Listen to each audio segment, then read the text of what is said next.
And so we can start with this last presentation for today. That will be about a new future of a future of XGSLab, and it will be about electromagnetic forces and mechanical effects evaluation. So, as a small outline, we will consider electromagnetic forces and substations design with a specific focus on Lorentz force calculation. We will then move to forces in fault conditions and with an overview of the standards. And then we will demonstrate briefly what so far XGSLab is capable of in this term. In the second part, we will then make a comparison between standards and the numerical approach developed so far, with a final part focused on mechanical effects and a proposal of a new tool available in future releases of XGSLab. So, speaking about electromagnetic forces, we can recall that they arise whenever moving or stationary charged particles interact with either electric or magnetic field. So if we consider an electrical substation, we usually have a stationary electric charge, moving electric charges, magnetic fields, and electric fields. And each of this quantity can vary over time and space. So in a substation layout, we can consider to have rigid, such as solid or tubular, and flexible conductors. We also have clamps, insulator, disconnectors, circuit breakers, or some item. And also we have a mechanical steel structure and civil foundation. All of these are or might be subjected to EM forces.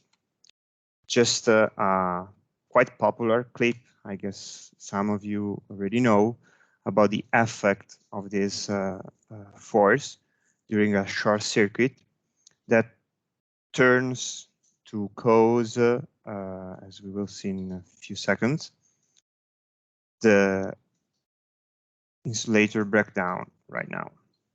That's why when designing substation, this aspect is very important.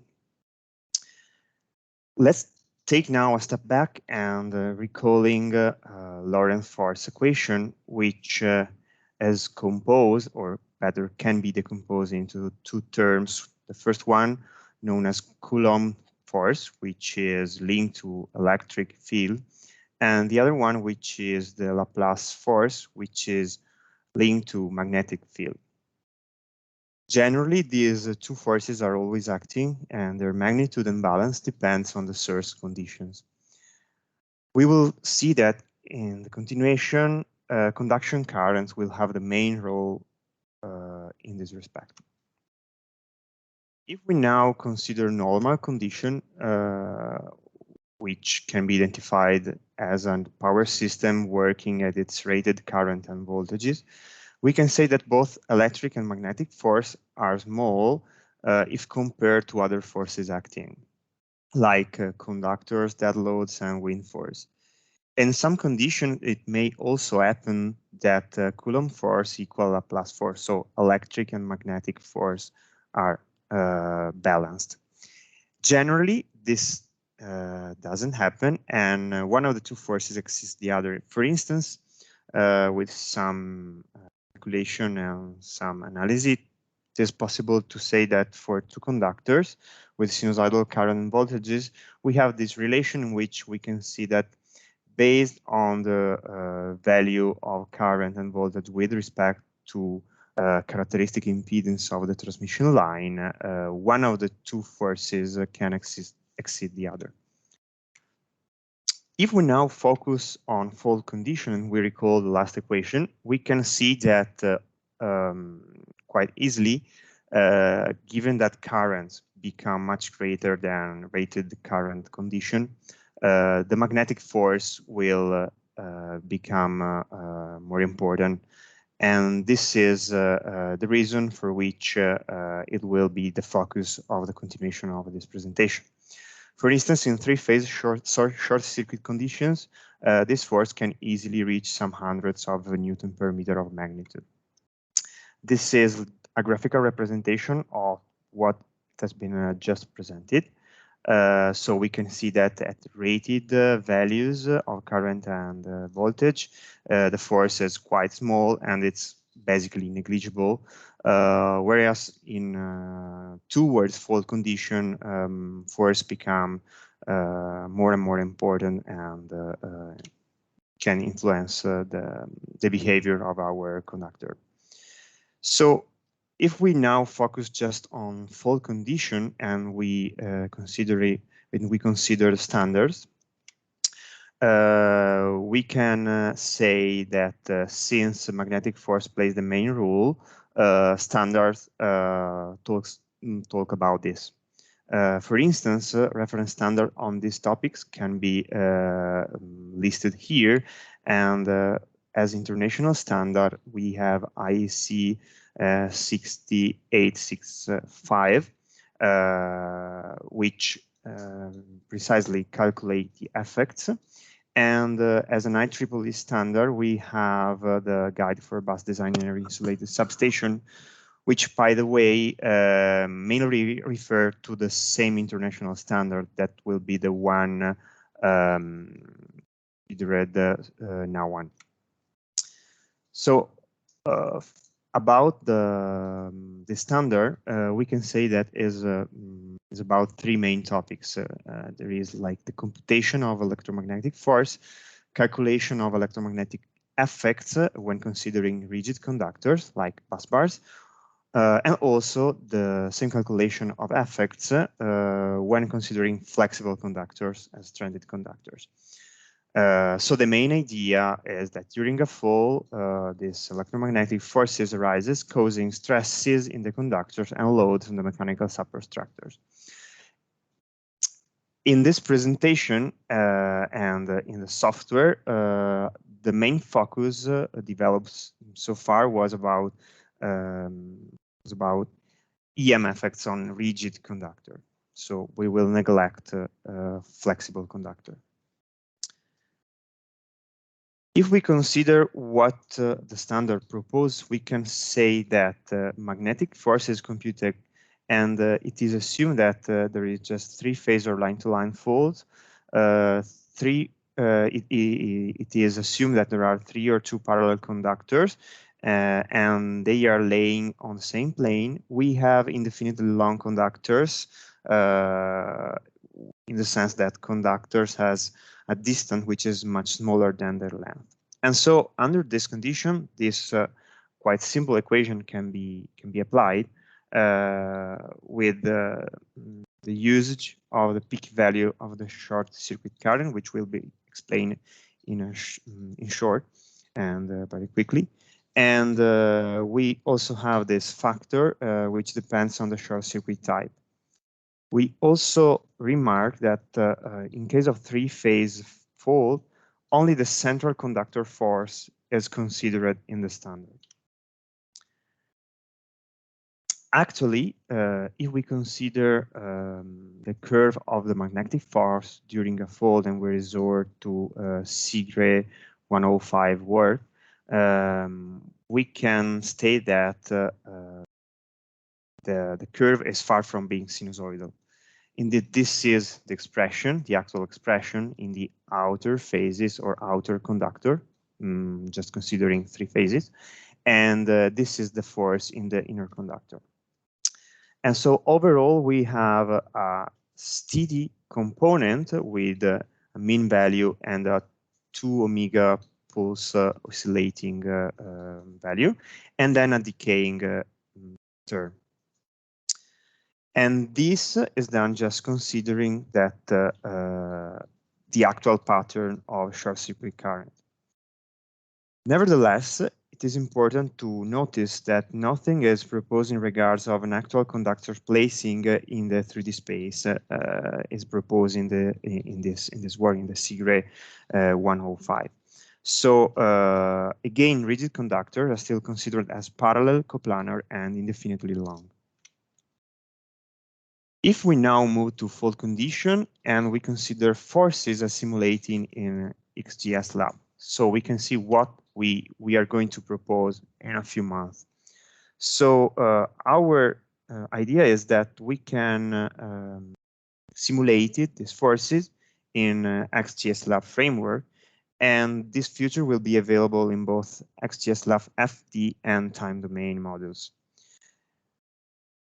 We can now say that the software can thoroughly take into account conductors placing in the 3D space, and then it can also compute Coulomb and Laplace forces.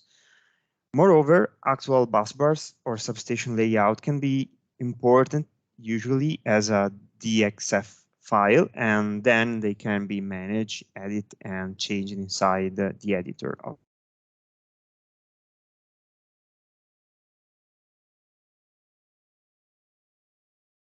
We can work with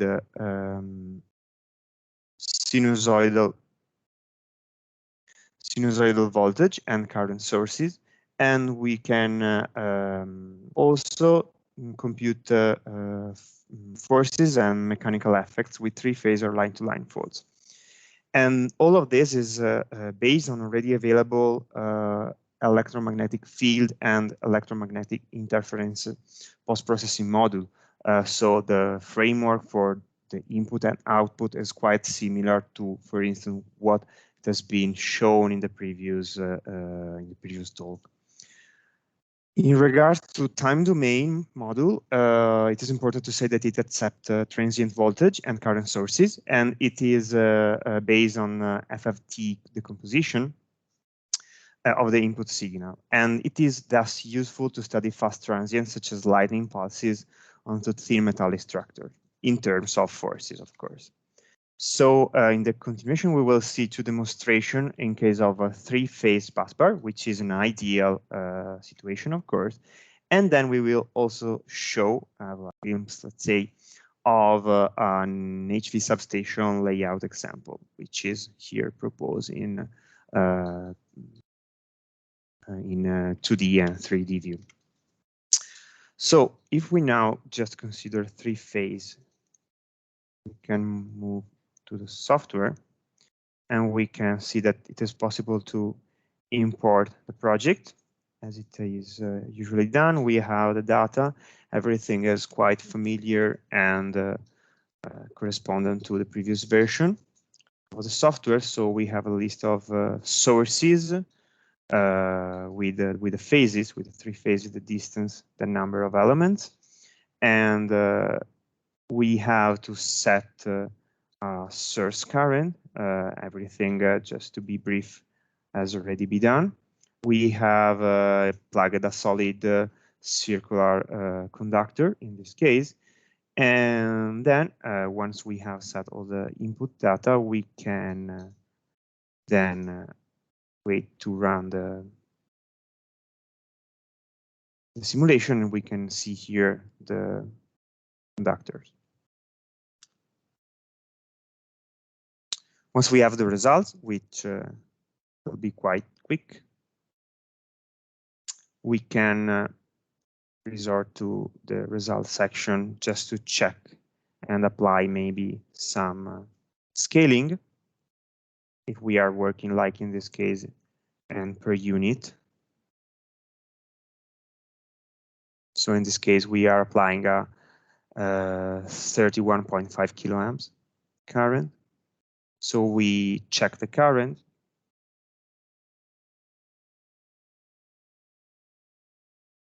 And by using the 1D view, we can control the current in the three phases. And now we can close all of this and move from analysis to the new distribution plot with the post-processing calculation. Here we can set the time samples for the sampling because forces are actually varying over time. And here we have the new distribution menu in which we can see for each element the force acting, which is here plotted. We can add some labels, see the values. This is just a demonstration, of course. It's quite simple, just to give you an idea of what is going on.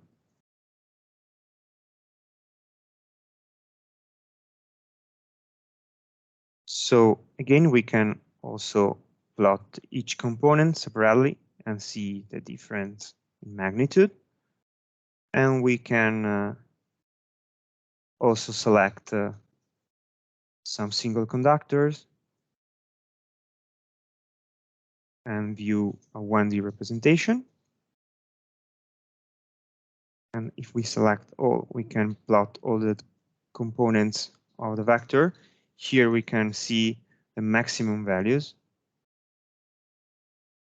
in one period of the sources, let's say. Here we just have the Z component, which is not null.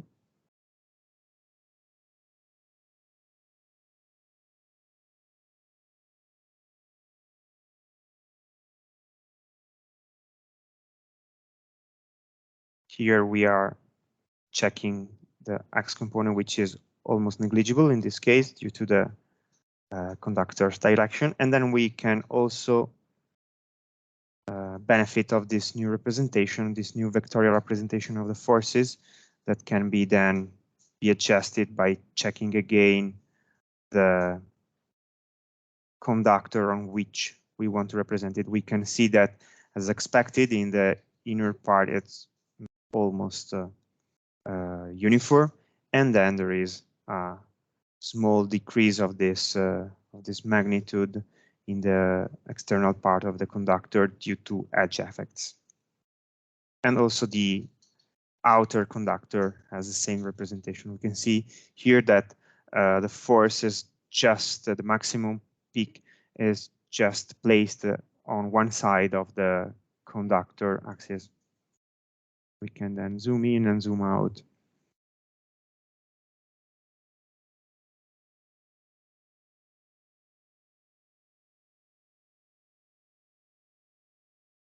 And that's all for this first demonstration, so we can close it. And we can now move to the high voltage substation layout example. Here again, you can open the project. Is working with more conductors, but by the same way with respect to what it has been shown before. So we have our conductors list and sources, and so we are always working with sources, and we can set the value with the displacement, of course. We can appreciate the placement of the conductors in the 3D space as a layout and a 3D representation. So we here have an incoming line bay with some transformer with a bus bar and another transformer bay with all the items inside. So it's quite a standard substation, which in this case is detailed, is represented in detail. We can compute the computation here. There is a harmful warning. The computation is quite fast.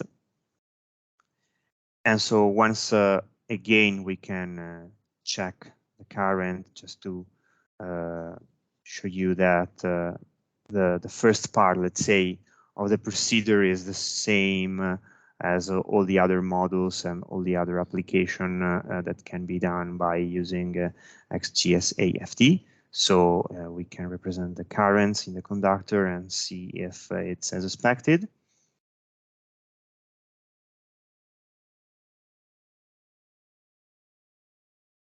We can then, for instance, filter again and focus just on the bus bar, for instance, and we can see how the current is distributed.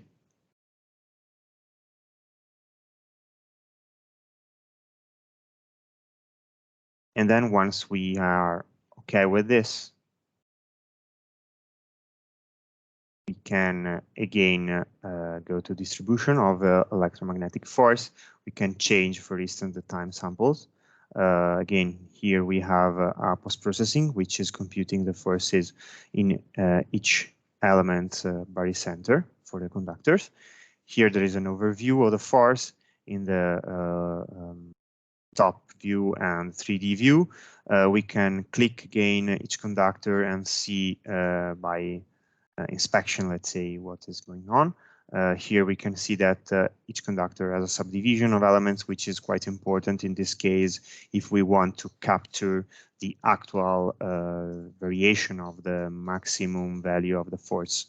And so for each element we have set in the preparation moment of the simulation. I mean, we can then analyze it, and again we can filter and see just, for instance, a subset of the conductors we are interested in.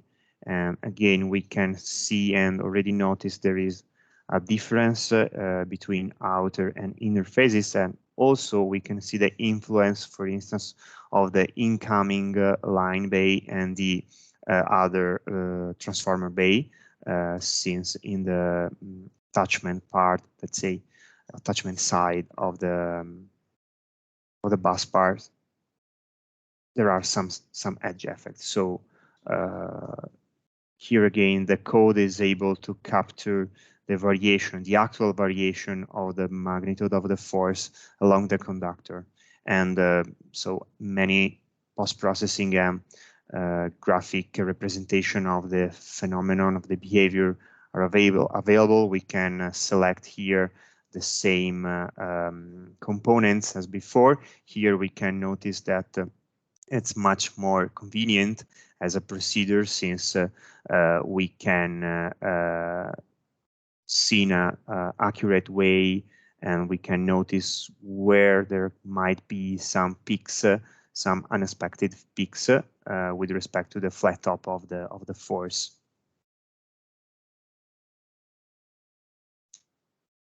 Again, we can place some labels and see how forces are directed with respect to the components.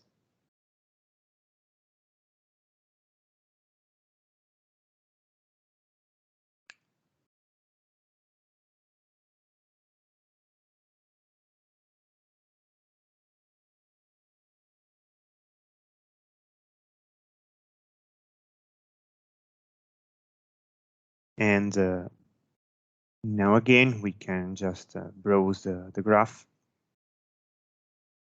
We can now move to the 3D representation. And if we consider the 3D representation now, and we use, as it was done before, the vectorial representation of force, we can notice that differently from the ideal condition, we have a rotation of the forces, of the direction of the force, and we have the peaks we have already plotted before. So just considering this central bus bar. This is the outer phase, which is reconductible, let's say, to the case we have examined before, but it's quite different due to edge effects. Same thing can be done, for instance, if we move to the transformer bay, so the one and the lowest part of the display. So here we have just a linear representation of the module of the current. But if we are interested in a more immediate feeling, let's say, we can use the vectorial representation. And here again, we can see that when everything is straight, there are not unexpected behavior. But as soon as things become more complicated, it's quite interesting. We can export what is on the screen as a CSV file, and save it, and we can use it as we want and as we will see in the continuation of the presentation. So here we have all the components and the position of the body center and the label and all the information we need. So we can interrupt this demonstration and we can go on. The last one, which is the time domain one. So here we have a quite simple structure. This will be quite brief since the main focus is of this new feature is more towards frequency domain. And so here we can use the standard transient module to set the source, the pulse, by using the function or some sample to import. We can see the list of the conductor. We can notice that now they are victims since the time domain just can manage victims. We have the source here, and we can now compute. Of course, to save time, it has already been done. Again, we can plot the current and check what's going on. This is the standard behavior of the code. We can scale the plot and so on.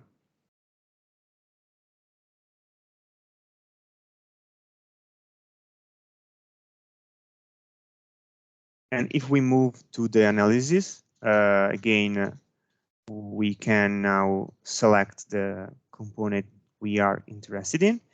And then by using the 3D representation, in this case, we can select just one element and we can analyze. Here there is a trick to hide the computation time, but as you will see, it's quite feasible, so it's just a couple of minutes.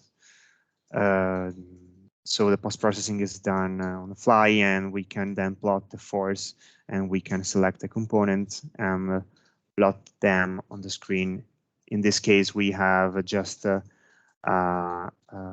X component, which superposed to the magnitude because of the very simple configuration of the conductors.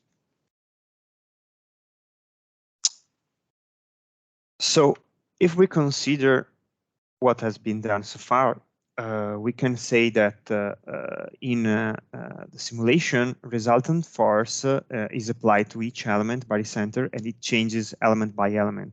It oscillates, as we have seen over time, with a frequency which is the double of the source current frequency, and it lays on a plane perpendicular to the element axis.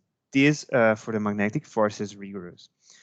And as it moves, the resultant force describes an area as it moves by variation of time. The resultant force describes an area similar to a section of a p-type electron orbital, and this area is usually asymmetrical as it is depicted.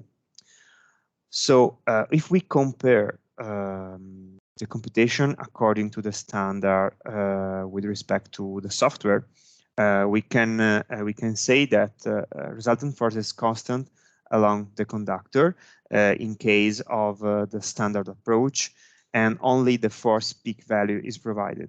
And also in case of three-phase short circuit, only the force acting on the central rigid conductor is considered, whereas outer phases forces usually are not. Moreover, the influence of other conductors' passport system is neglected. And even more, corners, faults, or conductor shape deviation cannot be easily treated. If we recall what it has been shown in the demonstration, we can see that with respect to ideal conditions, so if we consider the three-phase ideal busbar system, forces computed according to the standard or within XGSLab are clearly the same. And so, for instance, in this case, this one was the predicted values, whereas, wait, this is what the software has computed.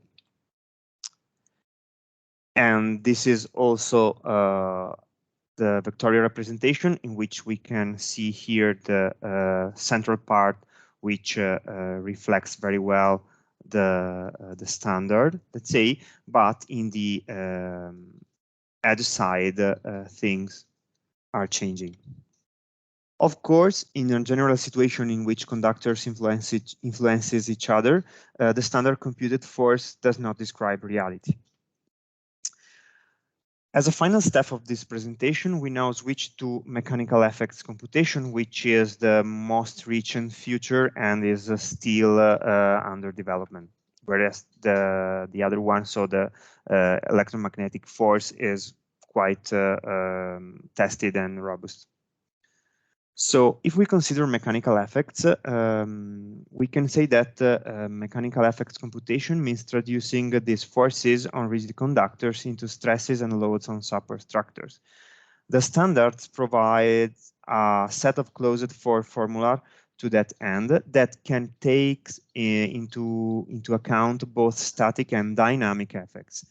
It is very important to recall that dynamic effects cannot be disregarded in the analysis, as it is well explained again in the CIRE 105 work, which here represented this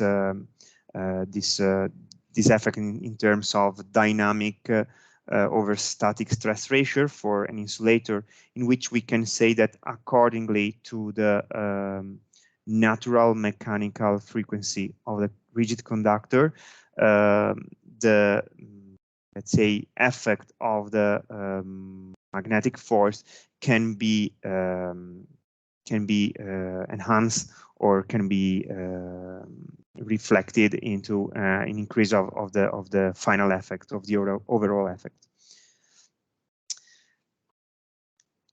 Again, it is important to say that while static loads and stresses might be computed independently from the IEC standard, an accurate dynamic analysis can only be faced by resorting to finite element analysis for some predetermined configuration, as it is shown, for instance, in these two papers. So, which is the idea behind the new tool?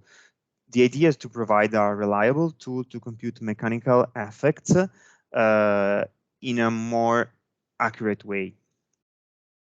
So we propose an implementation of the standard closed form formula in a more user-friendly way than what can be done, for instance, with an Excel spreadsheet. And we also we have also added a new user library to store customized busbar mechanical data. And the tool, so we have a tool that is also capable of taking advantage of the computation that can be done in the software, the one shown before, to increase accuracy when busbar layout requires it. So when we have some complicated geometry. For all other cases, we also suggest to export the computed forces. So this is also a possibility, and build an accurate finite element model to study the dynamic mechanical effect.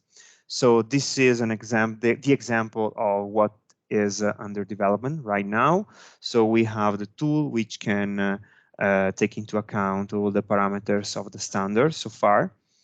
And so if we compare the tool approach with respect to the formula proposed in the standard, we can say that load and stresses calculation can be done on both sides on inner conductors with just ideal horizontal force. We can take into account the peak factor effect. And we can consider, of course, the different type of spans that are proposed by the standard. More than this, we can say that adding busbar dead load, it might be done by resorting to the standard, but it's easier if we resort to the new tool. And especially on outer conductors, we can consider any force direction just by using the new tool. More than this, on inner or outer conductors, we can consider the actual conductor section orientation with respect to the electromagnetic force actually calculated by the software. And finally, we can also add quite easily possible wind force effect. So just to go towards the conclusion, here we have some validation example, which are directly inspired and based on the example proposed by the IEC 6865 standard, in which we can see, of course, the excellent agreement between the standard results and the tool that has been developed so far. So this is an example of a bundle conductor with a square section, the same square section that is here visible. So here again, we have a good agreement. The slight difference is just due to the more accuracy of the number elaboration, let's say, that is done inside the software. And as a final example, we here have two-span arrangement with tubular conductors. And again, we have the good agreement both in terms of stress, so mechanical stress, and force acting on the supports. So in conclusion, we can say that for substation, electromagnetic forces calculation plays an important role for conductor and mechanical civil structure design. Indeed, numerical computation of electromagnetic forces with the software allows to better recognize critical points thanks to the graphical representation of the forces itself. More than this, computation of electromechanical effects requires the dynamic stress analysis, which can be phased by using the new tool, which is clearly based on the standard. More than the standard, the tool can get the best from the proposed closed form equation, and it can also import the forces actually computed by the software. And by doing this, we can take into account actual mechanical section positioning. As a last remark, we recall that it is always possible to resort to the CSV export of the actual force for each element to then be used for a more accurate finite element analysis. So this is the conclusion of the presentation. If you have any question, you can feel free to ask.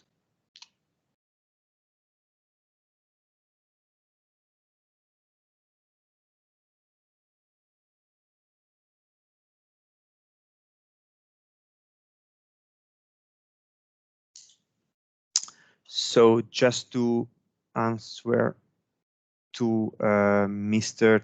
Tanemat, I guess, just a minute, I'll do like this. So.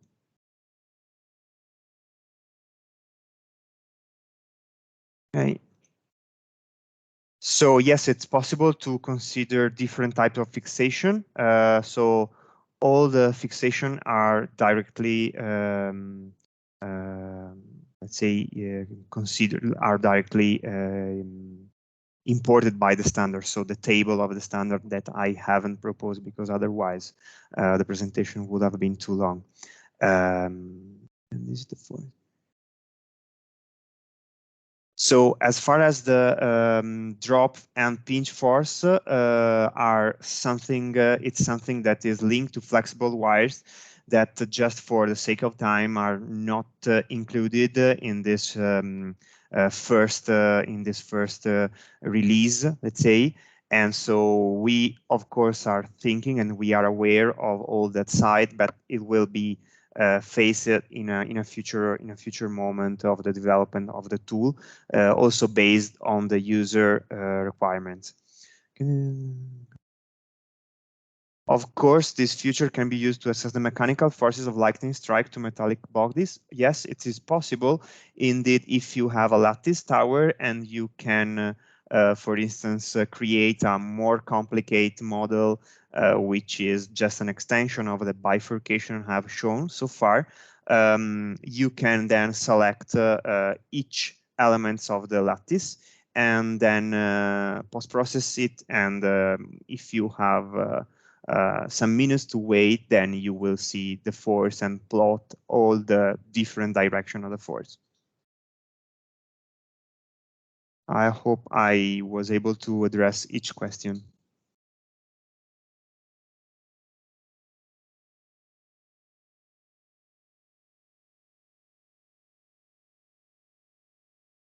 It will be available from the next release, so XGSLab 10.3, which is expected in a few months.